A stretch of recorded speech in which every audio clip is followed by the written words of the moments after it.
दालबंदीन से रिपोर्ट कर रहे हैं हमारे ब्यूरो चीफ अली अहमद कमाल। दालबंदीन बाजार में ट्रैफिक जाम रोज का मामूल बन गया। बढ़ती हुई ट्रैफिक ने लोगों की जिंदगी अजीरन बना दी।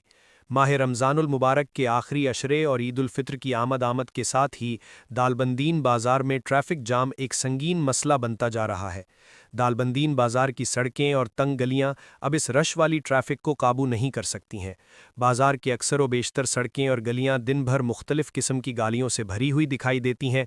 बिलखुसूस स्टेशन चौक से लेकर तबलीगी मरकज़ कली खुदाए रहीम तक गाड़ियां रींग रींग कर गुजरती रहती हैं।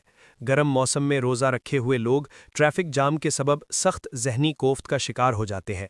हालांकि साबिका सूबाई वज़ीर मीर आरिफ जान मोहम्मद हसनी ने अपने दौर में दालबंदीन मास्टर प्लान बिलखुसूस स्टेशन चौक सिविल क्लब की दुकानों जो कि सड़क के ऊपर बनी हुई हैं, इनकी जगह पर मुतबादिल दुकानें बनाकर सड़क को चौड़ी करने की कोशिश की गई, मगर सियासी क़यादत की तब्दीली के बायस ये मंसूबा खटाई में पड़ गया और यूं करोड़ों की लागत से बनाई गई दुकानें अब नाकारा बन गईं।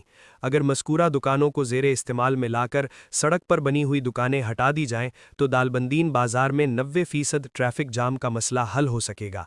अवामी और समाजी हलकों और शहरियों ने commissioner Rakhshan division, deputy commissioner Chagi, SP police Chagi और दीगर आला हुक्काम से मुतालबा किया कि दालबंदीन बाज़ार में ट्रैफिक के इंतज़ाम को बेहतर बनाने के लिए सिविल क्लब के सामने सड़क पर बनी हुई दुकानें हटाकर सरकारी सतह पर बनी हुई दुकानों को ज़ेरे इस्तेमाल लाकर सड़क को चौड़ा करने के लिए अमली इक़दामात किए जाएं ताकि शहरी ताज़ा तरीन खबरों और तबसरों के लिए voice of Makran YouTube channel, Facebook page और व्हाट्सएप चैनल को फॉलो और सब्सक्राइब कीजिए।